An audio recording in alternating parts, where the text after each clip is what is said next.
আজ আমি একটা কাঁঠালের রেসিপি আপনাদের সঙ্গে শেয়ার করব। খুব সুন্দর একটা রেসিপি। নমস্কার, মুনমুনের ঘরোয়া রান্না থেকে আমি মুনমুন। আমার চ্যানেল পেজে আপনাকে জানাই অনেক অনেক স্বাগত।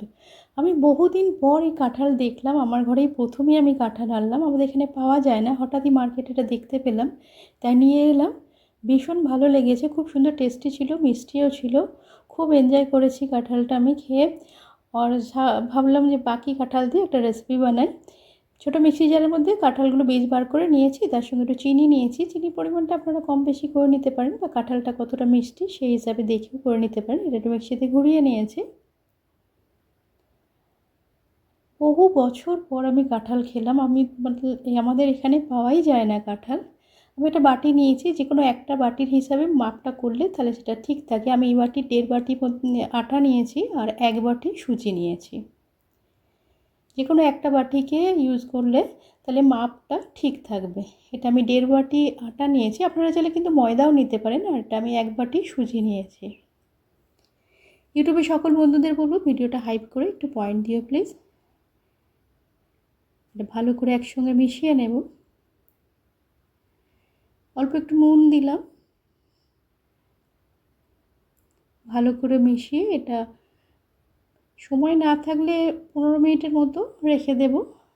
আর যদি সময় থাকে আধ ঘন্টা থেকে 40 মিনিটের মতো এটা রেখে দেবেন। এটা হয়ে গেছে। সুজিটা অনেকটা ময়েশ্চার অ্যাবজর্ব করে ফুলে যাবে। ভালো করে এটা মিশিয়ে নিলাম। এর মধ্যে আমি একটু নারকেল কুড়ো দিলাম।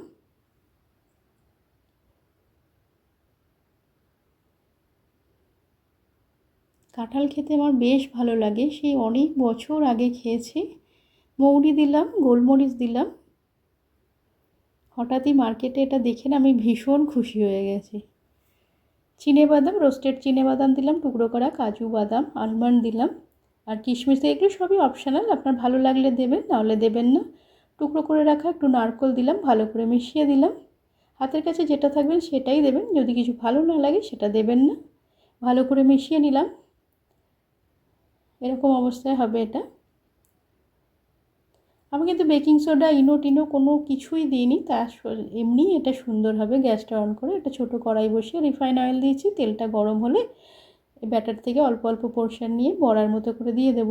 বড়ার এই ব্যাটারটা খুব বেশি পাতলা হলেও হবে না, তাহলে বড়াগুলো একটু ফ্ল্যাট হয়ে যাবে। আবার খুব বেশি টাইট হলেও বড়াগুলো একটু শক্ত হয়ে যেতে পারে।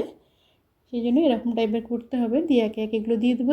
বড়াগুলো দেওয়ার পরে 5 থেকে 10 সেকেন্ডের মতো ডিস্টার্ব করব না। এগুলো একটু ভাজা হলে এমনি উপর থেকে উপরের দিকে উঠে আসবে, ফোলা ফোলাও হয়ে যাবে, উপরে উঠে আসবে।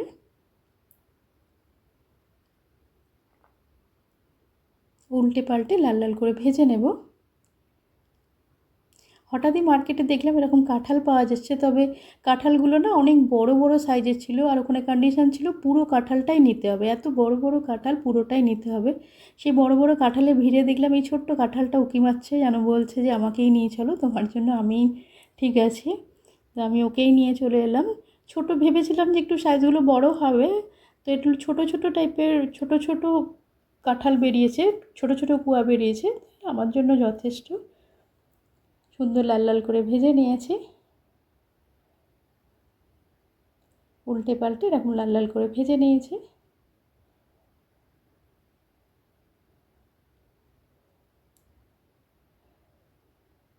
পরের ব্যাচটা এভাবে ভেজে নেব। আমি একটু ছোটো কড়াই নিয়েছি, তো তাই অল্প অল্প করে একটু ভাজতে সময় লেগেছে। আপনারা তো বড় কড়াই নিলে একবারই হয়ে যাবে, তবে যখন বানাবেন একটু বেশি বানাবেন, কারণ এসব জিনিস বানাতে বানাতেই খেতে মন হয়ে যায়, খেতে খেতেই শেষ হয়ে যাবে। খুব সুন্দর লাগে। সবগুলোই এইভাবে ভেজে ভেজে তুলে নেব। দেখুন সুন্দর হয়েছে একদম। ওপর থেকে একটু ক্রিস্পি থাকে আর ভেতরটা নরম নরম থাকে। আপনি যদি আমার ভিডিও প্রথম দেখেন, ভিডিওটা দেখে যদি আপনার ভালো লাগে, ফেসবুক থেকে দেখলে পেজটা ফলো করে সঙ্গে থাকবেন। ইউটিউব থেকে দেখলে চ্যানেলটা সাবস্ক্রাইব করে পাশে থাকা বেল আইকনটা প্রেস করে নিচে অল অপশানটা ক্লিক করলে আমি যখনই কোনো রেসিপি আপলোড করব আপনার কাছে নোটিফিকেশান পৌঁছে যাবে, আপনি সেটা সবার আগে এনজয় করতে পারবেন। প্লিজ চ্যানেলটা সাবস্ক্রাইব করে পাশে থাকার অনুরোধ রইল। সুন্দর লাল লাল করে ভেজে নিয়েছে। বড়া সাইজগুলো আপনারা আপনাদের ইচ্ছা মতো ছোটো বড়ো করে নিতে পারেন, আর তবে আপনি চাইলে কিন্তু ঘিয়েও ভাজতে পারেন, খুব সুন্দর হয়েছে খেতে। তালের ফুলুরি তো আমরা খেয়েই থাকি বা অন্য ফুলুরি বা বড়া খেয়ে থাকি। একবার কাঁঠাল দিয়ে এই ফুলুরি বা বড়াটা বানিয়ে দেখবেন, ভীষণ সুন্দর হবে। যারা কাঁঠাল লাভার তাদের তো খুবই পছন্দ হবে।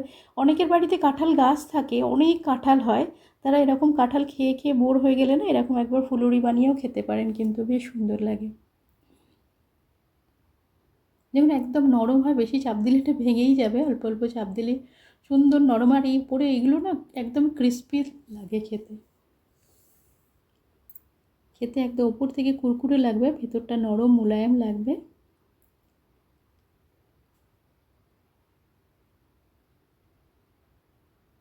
খুব সুন্দর একটা ফ্লেভারও থাকে। আর ভেতরেতে নারকোল, কাজু বাদাম, আলমন্ড, কিশমিশ মাঝে মাঝে মুখে পড়বে না, বেশ সুন্দর লাগে খেতে। কমেন্টের মাধ্যমে জানাবেন আমার আজকের এই রেসিপিটা আপনার কেমন লাগলো। যদি ভালো লেগে থাকে একটা লাইক আর বন্ধুবান্ধবদের মধ্যে শেয়ার করার অনুরোধ রইল। তালের ফুলুরিতে খান, একবার কাঁঠালের এইভাবে ফুলুরি বা বড়া বানিয়ে দেখুন, ভীষণ সুন্দর লাগবে। এতক্ষণ ধৈর্য ধরে সাথে থাকার জন্য অসংখ্য ধন্যবাদ। নমস্কার।